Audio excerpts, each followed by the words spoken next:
Hi, hi everyone. Good afternoon. I hope you are doing well and staying safe and cool in the comfort of your home. Welcome to another art conversation. If you remember, last week I mentioned that our artists and their artwork become kind of summary, right?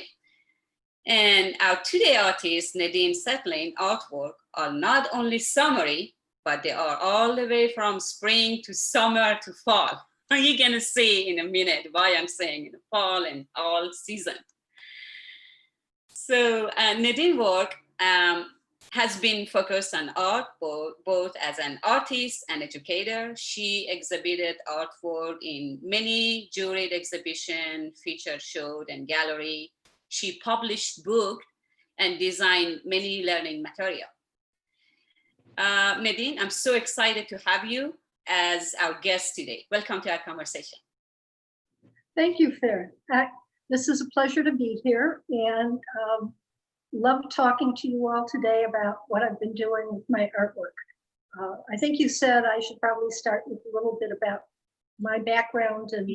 Yeah, please tell us a little bit about yourself, who you are and your background. What do you do? Yes, tell us a little bit about yourself. Okay, I was trained as a visual artist. Right out of high school, I went to the Art Institute in Chicago and fell in love. The visual arts was always my language, and I've pursued it throughout my whole life. I've had some wonderful opportunities in that life, and most of them are connected to education. I started teaching almost immediately and then had the opportunity to create educational materials for children. So I have always been dealing with a language that is visual, not only in my own work, but in a way to communicate it to other people and to teach it to other people. So that particular thread about education, I think you will see throughout. In my later work, I advocated for the arts. I worked for a not-for-profit organization, and we did teacher training workshops and worked closely with the state, trying to get standards into place along with other curriculum materials, because we felt very strongly that if it didn't start from the top down, it wasn't going to reach the classroom. As we've all seen, it disappears from the classroom very quickly. So in the last years that I was actively involved in administration, I was with the Illinois Alliance for Arts Education.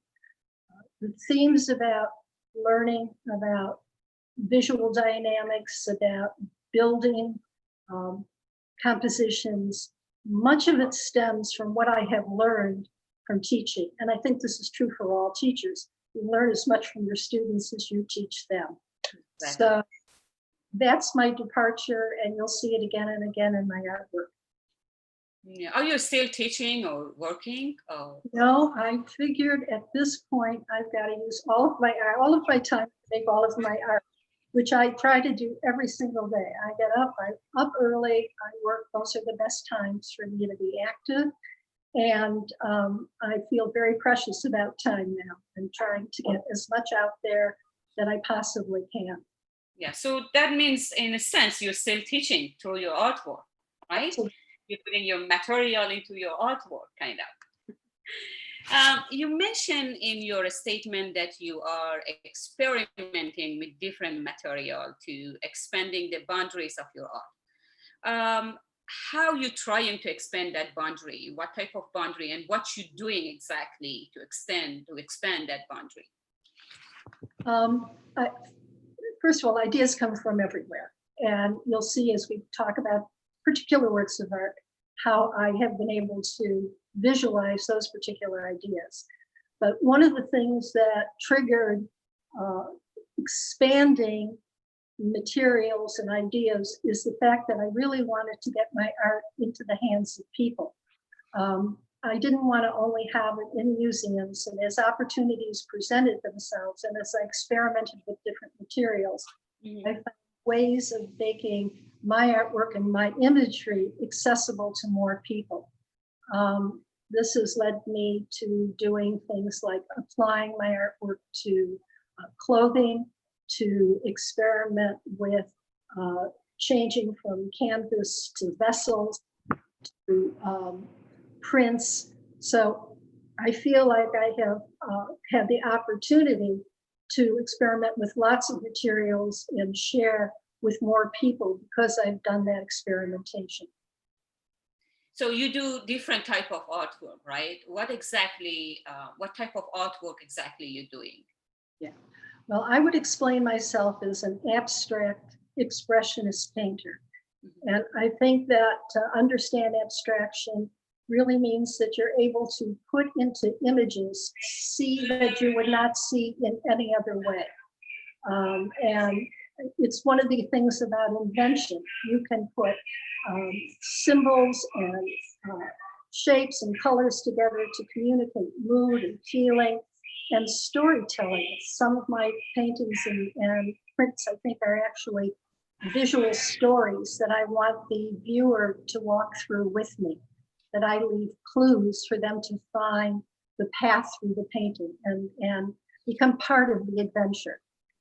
The things that you're showing now are looser pieces. I would say they were more expressionistic pieces where I work with the paint more loosely. I have experimented with using pastel with paint on canvas, paper paint.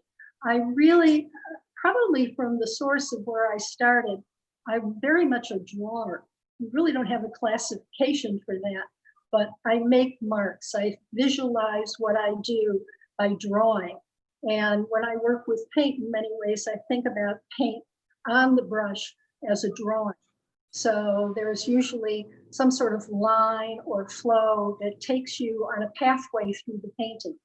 And that is what I think of as the adventure.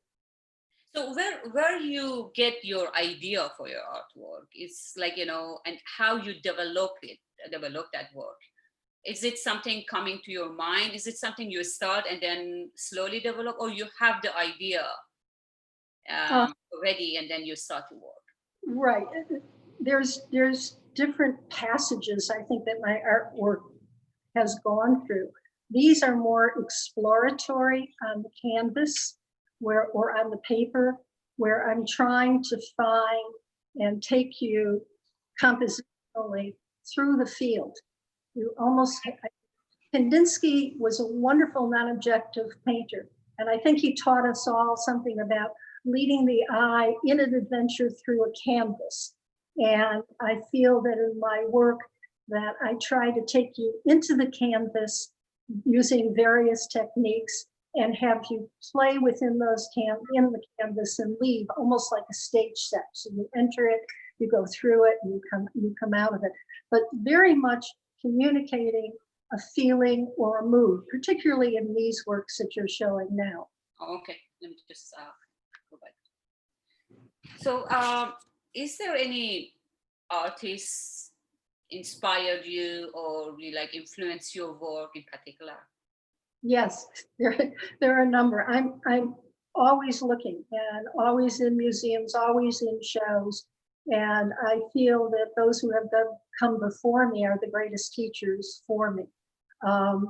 They have taught me about doing abstract work, about cubism, about simultaneity, about seeing more than one side at a time, about trying to press the boundaries of think about a flat surface and create movement in that flat surface.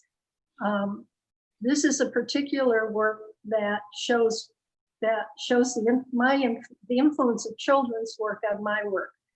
I always start with a sketch. I always start with a drawing. In this case, I was using felt tip to play with those ideas. Now I use an iPad because it's such a wonderful tool. Exactly. But here you see how those ideas that I played with took form in final work, which I call a two-story with a lighthouse or with a light in. You can almost see cross-section of a house that has been cut, and you're looking into it. And this is when I say children's work has meant a lot to me, because when children paint or draw, they draw not only what they see, but what they know. or what they imagine. And at the same time, they may show you the inside and the outside of something. If it's important, it may be bigger. If it's not important, it will be smaller. And I try to use those concepts in an abstract work such as this, where we're looking at 2 stories of a house as if there were a picture window right there, and we were looking into it. And as we're looking into it, we're also looking out of it because there's a skylight on top, and you're leaving the house as well. But you can start to identify the symbols within the work itself, whether it's an old-fashioned bathtub or a table on the bottom or a hand reaching across. Those are all the symbols that help to build the story that you see before you. Wow, very intricate. I wouldn't be able to explain or tell the story of this if you didn't explain these things to us. Very intricate and very interesting. Thank you for sharing the process the process of your work with us. Yeah, this is, I guess, another work of your work. I mean, your painting, right? One of your abstract painting, and yeah, this shows another way of working, because I always do work with a sketchbook. Okay. And I always do try to figure out a composition which is going to tell the story. Mm-hmm. Obviously, these are very abstract shapes that are jumping in and out of the pages. And I call this particular work off the easel. And these fabricated shapes are making their way into my paper and out of my paper. Yeah. Has your work changed over the time? Did you paint, are you painting the abstract from beginning? You were abstract painter. How your work changed over the time? I think you have a body of work there, which is my earliest work, even though I still do work on it. In your website, or I have them in power? I'm thinking of the wrappings, but I started this as a drawing because I am a drawer, and you'll see the top image, very much a drawing. And I was trying to figure out a way to convey that into paint. And this I call my fishbowl, because to me it was very reminiscent of the kind of movement and current and plant life that just comes right out of the body of water. So this is my interpretation of the fishbowl. So you start with drawing from beginning, and then it changed to painting, to sculpture, to wrapping, and all other things later on, right? Actually, the drawings and the wrappings was the first body of work, if you go chronologically. And I don't know, are you going to go there? I'm going to show your wrapping. Yeah. Some of your wrapping sculpture. And then I know, you do sculpture and wrapping. So as you also explain about, how your work changed, would be good also to go through this wrapping and sculpture you're doing. Right, exactly. It started with, when you say the earliest works, I was doing, I think, more representational work. And then I started to collect natural items from the golf course, from outside, from wooded areas. And I would see in these objects, these pieces of wood, I began to see things. It's almost like cloud gazing, where you look at a cloud and you see faces in the cloud. Well, I would pick up these pieces of wood and I would see, in this case, it was a doll with a face. And I decided that I would adorn that in such a way to really make it a doll with a face. And then I did larger drawing that was a little more interpretive of it. And part of the motivation for doing these drawings was when I used the sculptures that I was making, that I was wrapping, as my model for my drawings. So right. I started to call them portraits. And when I felt, particularly when people weren't taking the wrappings very seriously, that I had to figure out a way to make them important. And of course, over time, we know that portraiture has always been the grand statement of things that were important. They were large, they were imposing. So I decided that I would take my wrappings, which you see here, the wrappings are on the right, the drawings are on the left, and I would do intricate drawings. I would make them much, much larger so that they were important. In the case of the one of these sets of drawings, the drawings are almost 5 feet, where the objects themselves are maybe a foot or a foot and a half. And I would show the two together and not only ask people to look carefully at the wrapping and the intricateness of the adornment and the phenomena of what this natural piece of wood was about, but to look at how it could be interpreted in a portrait. And to really, this is the teaching thing, to really get people to look. And I decided if people only looked at it to decide how good of a drawer I was, it was worth the effort, because I knew they were beginning to look at the intricacies of the form, understand why I thought in this case it was a beautiful form, and why I decided it should have this stature and importance in our visual world. What are they about? I mean, when I saw your wrapping, first thing came to my mind was African mask, African figurine, Native American, mask and figurine. First of all, what are they about? And second, are you inspired or influenced by African art, by Native American at some point? Absolutely. I mean, you can go through my work and see residual aspects of what others have been able to teach us about the visual journey. And in the work of the Africans, I collected gourds for years. I loved the masks.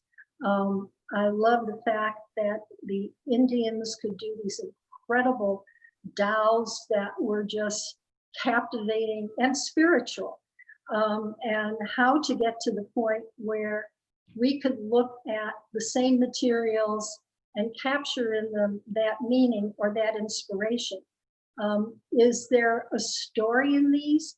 I don't think there's as much of a story in them as trying to get one to appreciate the larger world around them. And I know that when I was working on these and people in my community around me would see me collecting things, they would bring things to me that they too thought was beautiful. So I felt really wonderful that at least I knew I had affected the people very close to me who knew the kind of work I was doing at the time.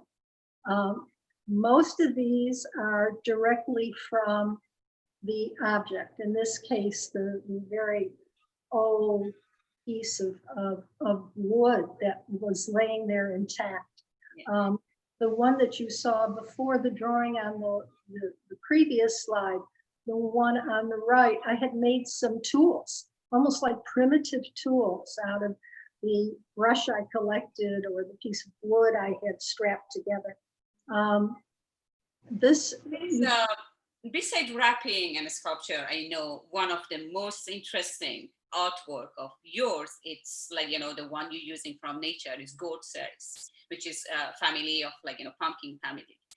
And that's something which is, I think, you most identify today in your artwork, right?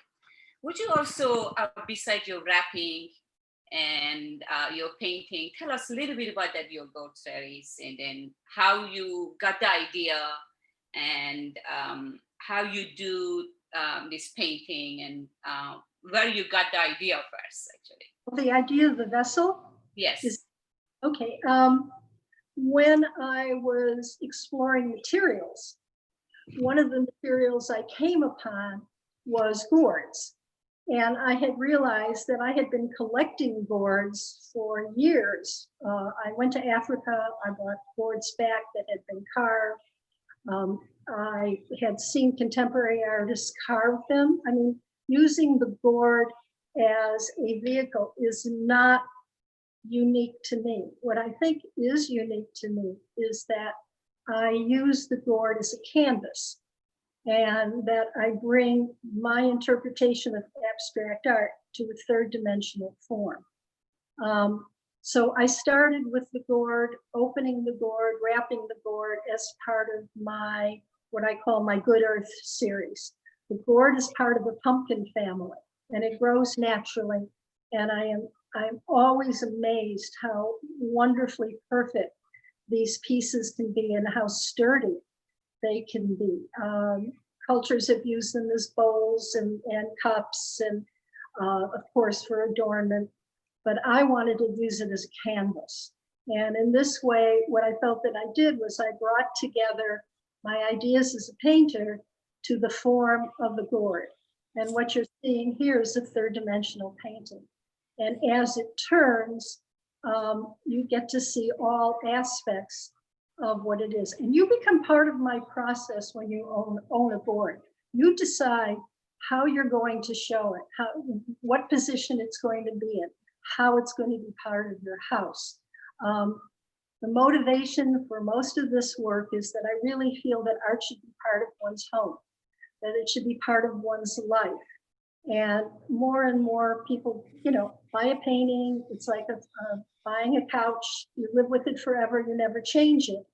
Well, I wanted to make these things accessible. I wanted you to be part of that process, how I painted that, how it's continuous, how you can change it if you own it. So that was a real motivating thing. I call this art you can live with, that it can be part of you in every way possible. You asked about my influences. This particular piece, I was working on this form and thinking of clouds and thinking of color, and I went back and started looking at the work of Leger.